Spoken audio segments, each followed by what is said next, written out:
ਜਿਸ ਤਰ੍ਹਾਂ ਤੁਸੀਂ ਕਰ ਰਹੇ ਸੀ ਵੀ ਫਰਾਡ ਬਹੁਤ ਹੋ ਰਿਹਾ। ਇੱਕ ਪੰਜਾਬੀ ਹੁਣ ਬੰਦਾ ਫੜਿਆ ਗਿਆ, ਓਹਾਇਓ ਦੀ ਟਰੱਕਿੰਗ ਕੰਪਨੀ ਆ, ਉਹਦਾ ਮਾਲਕ, ਉਹਨੂੰ ਜੇਲ੍ਹ ਹੋਈ ਆ। ਇਲੀਗਲੀ ਕੰਸੋਲੀਡੇਟ ਕਰਦੇ ਸੀ ਲੋਡਸ ਤੇ ਡਿਲੀਵਰ ਵੀ ਨਹੀਂ ਕਰਦੇ ਸੀ, ਚੋਰੀ ਵੀ ਕਰਦੇ ਸੀਗੇ। ਇਹ ਅੱਜ ਦੀ ਖਬਰ ਆ, CD ਲਾਈਵ ਸਰਚ ਕਰ ਲਿਓ। ਤੇ ਓਹਾਇਓ ਦੀ ਟਰੱਕਿੰਗ ਕੰਪਨੀ ਦੇ ਮਾਲਕ ਗੈਰੀ ਪੁੱਲਰ, ਗੁਰਤੇਜ ਸਿੰਘ ਜਿਹਦਾ ਨਾਮ ਦੱਸਿਆ ਗਿਆ, ਵੀ ਸਤੰਬਰ 11 2024 ਨੂੰ 12 ਮਹੀਨਿਆਂ ਦੀ ਸਜ਼ਾ ਹੋਈ ਆ, 3 ਸਾਲਾਂ ਦੀ ਸੁਪਰਵਾਈਜ਼ਡ ਰਿਲੀਜ਼, $100 ਸਪੈਸ਼ਲ ਅਸੈਸਮੈਂਟ ਤੇ 100 ਆਵਰਸ ਆਫ ਕਮਿਊਨਿਟੀ ਸਰਵਿਸ। ਇਹ US department of transportation office of inspector general ਉਹਨਾਂ ਨੇ ਰਿਪੋਰਟ ਜਾਰੀ ਕੀਤੀ ਆ। ਕਹਿੰਦੇ ਪਈ ਗੈਰੀ ਸਿੰਘ ਨੇ ਫਰਵਰੀ 2024 ਦੇ ਵਿੱਚ ਵਾਇਰ ਫਰਾਡ ਚਾਰਜਸ ਦੇ ਅਧੀਨ ਆਪਣੇ ਆਪ ਨੂੰ ਦੋਸ਼ੀ ਮੰਨਿਆ ਹੈਗਾ। ਅਪ੍ਰੈਲ 2018 ਤੋਂ ਲੈ ਕੇ ਮਈ 2022 ਤੱਕ ਇਹਨਾਂ ਨੇ ਜਿਹੜੇ ਲੋਡ ਡਿਲੀਵਰ ਕੀਤੇ, ਉਹ ਕਹਿੰਦੇ ਵੀ ਜਾਂ ਤਾਂ ਕਈ ਵਾਰੀ ਡਿਲੀਵਰ ਨਹੀਂ ਕੀਤੇ, ਜਾਂ ਜਿਹੜੇ ਪ੍ਰੀਮੀਅਮ ਰੇਟ ਦੇ ਉੱਤੇ ਲੋਡ ਲਏ ਸੀ, ਜਿੱਦਾਂ ਜ਼ਿਆਦਾ ਪ੍ਰਾਈਸ ਦੇ ਉੱਤੇ, ਵੀ ਅਸੀਂ ਸਿਰਫ ਤੁਹਾਡਾ ਹੀ ਸਮਾਨ ਲੈ ਕੇ ਜਾਣਾ। ਪਰ ਕੀ ਕਰਦੇ ਸੀ, ਉਹਨੂੰ ਸੀਲ ਤੋੜ ਕੇ ਹੋਰਨਾਂ ਦਾ ਵੀ ਸਮਾਨ ਵਿੱਚ ਪਾ ਲੈਂਦੇ ਸੀ, ਟਾਈਮ ਸਿਰ ਡਿਲੀਵਰ ਨਹੀਂ ਕਰਦੇ ਸੀ। ਕਈਆਂ ਦਾ ਸਮਾਨ ਚੋਰੀ ਹੋਇਆ, ਜਿੱਦਾਂ Bath and Body Works company ਦਾ, ਐਮਾਜ਼ੋਨ ਦਾ। ਤੇ ਜਦੋਂ ਇਨਵੈਸਟੀਗੇਟਰਸ ਗਏ, ਉਹਨਾਂ ਦੇ ਹੀ ਵੇਅਰ ਹਾਊਸ ਦੇ ਵਿੱਚੋਂ ਇੱਕ ਲੋਡ ਜਿਹੜਾ ਚੋਰੀ ਹੋਇਆ ਸੀ, ਉਹਦੇ 10 ਪੈਲਟ ਸੀਗੇ, ਉਹ ਵਰਥ $230,000 ਦੇ, ਉਹ ਬਾਥ ਐਂਡ ਬੋਡੀ ਵਰਕਸ ਦੇ, ਉਹ ਉੱਥੋਂ ਲੱਭੇ। ਇਸ ਤੋਂ ਬਿਨਾਂ ਹੋਰ ਵੀ ਜਿਹੜਾ ਸਮਾਨ ਆ ਵੱਖ ਕੰਪਨੀਆਂ ਦਾ ਉੱਥੋਂ ਲੱਭਿਆ। ਬਿਲਕੁਲ। ਸੋ ਦੇਖੋ ਵੀ 10 ਪੈਲਟ ਵਿੱਚੋਂ ਗਾਇਬ ਕੀਤੇ ਹੋਏ ਸੀਗੇ। 2018 ਦਾ ਗੱਲ ਆ। ਕਹਿੰਦੇ ਵੀ ਸੈਂਟਾ ਕਲੋਰੀਟਾ ਤੋਂ ਓਹਾਇਓ ਨੂੰ ਜਾਣਾ ਸੀਗਾ load, Bath and Body Works ਦਾ।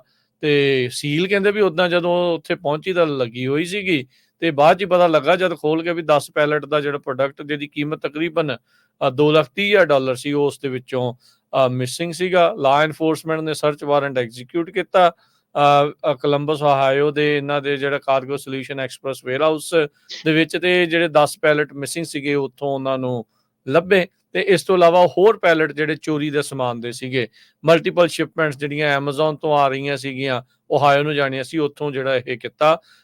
ਨਕਲੀ ਸੀਰੀਅਲ ਨੰਬਰਸ ਲਾਉਣੇ, ਪੇਪਰ ਵਰਕ ਨੂੰ ਆਲਟਰ ਕਰਨਾ, ਉਸ ਦੇ ਵਿੱਚ ਜਿਹੜੀਆਂ ਹੇਰਾ ਫੇਰੀਆਂ ਜਿਹੜੀਆਂ ਉਹ ਕਰਦੀਆਂ, ਇਸ ਤਰੀਕੇ ਦੇ ਨਾਲ ਜਿਹੜਾ ਇਹ ਹੋਇਆ। Federal motor carrier safety administration application ਦੇ ਵਿੱਚ ਗੈਰੀ ਭੁੱਲਰ ਹੁਣੀ ਕਹਿੰਦੇ ਆ ਵੀ ਜਿਹੜਾ ਭੁੱਲਰ ਟਰਾਂਸਪੋਰਟ ਗਰੁੱਪ ਆ, ਉਹ ਅਫੀਲੀਏਟਡ ਨਹੀਂ ਹੈਗਾ FMCS ਰੈਗੂਲੇਟਡ ਕੰਪਨੀਜ਼ ਦੇ ਨਾਲ।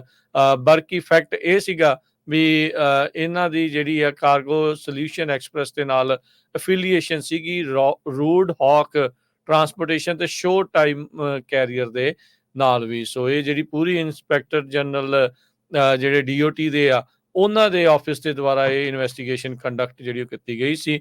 ਸੋ ਇਹ ਇੱਕ ਕਹਾਣੀ ਇੱਦਾਂ ਦੀਆਂ। ਅਸੀਂ ਇਹ ਨਹੀਂ ਕਹਿੰਦੇ ਵੀ ਸਾਰੀ ਸਾਡੀ ਕਮਿਊਨਿਟੀ ਦੇ ਹੀ ਹੋਣਗੇ, ਹੋਰ ਬਾਕੀ ਕਮਿਊਨਿਟੀ ਵਾਲੇ ਵੀ ਇੱਦਾਂ ਦੇ ਜਿਹੜੇ ਉਹ ਕਰੀ ਜਾਂਦੇ ਆ।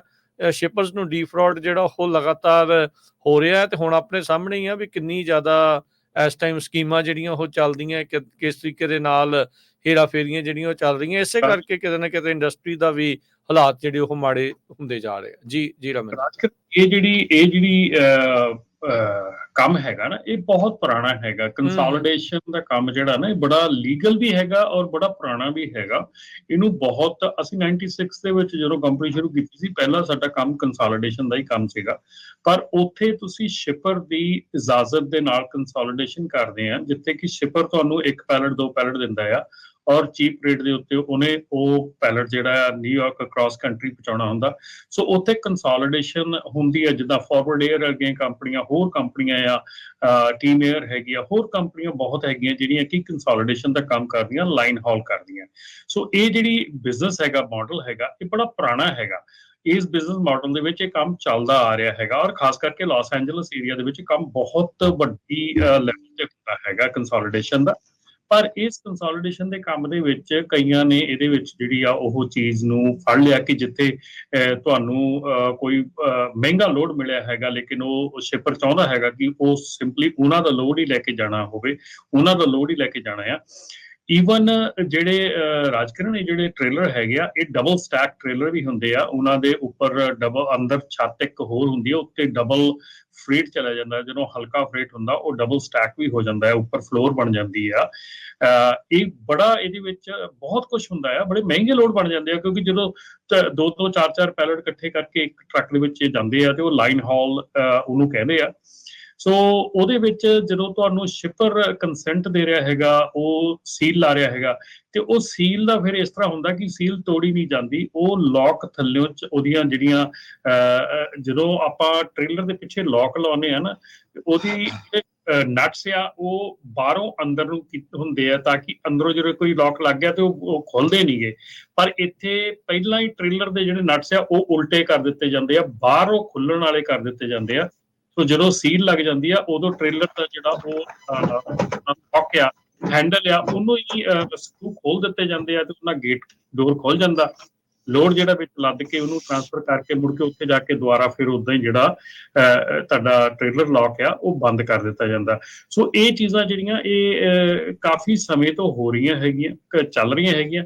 ਪਰ ਜਿਹੜਾ ਹੁਣ ਚੋਰੀ ਦਾ ਮਾਮਲਾ ਹੈਗਾ ਜਾਂ ਕੋਈ ਫਰੇਟ ਵਿੱਚੋਂ ਚੋਰੀ ਕਰ ਲੈਣਾ ਜਾਂ ਇਹ ਕਰ ਲੈਣਾ, ਇਹ ਤਾਂ ਫਿਰ ਐਕਸੈਪਸ਼ਨਲ ਹੈਗਾ ਆ। ਔਰ ਇਹ ਨਹੀਂ ਹੈਗਾ ਕਿ ਸਿਰਫ ਸਾਡੀ ਕਮਿਊਨਿਟੀ ਕਰ ਰਹੀ ਹੈਗੀ, ਬਹੁਤ ਜ਼ਿਆਦੀਆਂ ਕਮਿਊਨਿਟੀਜ਼ ਜਿਹੜੀਆਂ ਕਰ ਰਹੀਆਂ ਹੈਗੀਆਂ। ਔਰ ਮੈਂ ਕਮਿਊਨਿਟੀ ਦੀ ਗੱਲ ਨਹੀਂ ਕਰੂੰਗਾ, ਪਰ ਟਰੱਕਿੰਗ ਇੰਡਸਟਰੀ ਦੇ ਵਿੱਚ ਬਹੁਤ ਵੱਡੇ ਲੈਵਲ ਤੇ ਔਰ ਬਹੁਤ ਵੱਡੇ ਪੱਧਰ ਦੇ ਉੱਤੇ ਕੰਮ ਚੱਲਦਾ ਹੈਗਾ। ਜੀ ਬਿਲਕੁਲ, ਸੀਰੀਅਲ ਨੰਬਰ ਤੇ ਪੇਪਰ ਵਰਕ ਸਾਰਾ ਆਲਟਰ ਕਰਦੇ ਸੀ ਜੀ। ਆਪਣੇ ਜਿਹੜੇ ਇਸ ਟਾਈਮ ਕਾਲਰਸ ਜਿਹੜੇ ਜੁੜ ਰਹੇ, ਆਪਾਂ ਉਹਨਾਂ ਦੇ ਨਾਲ ਗੱਲਬਾਤ ਕਰਦੇ ਹਾਂ।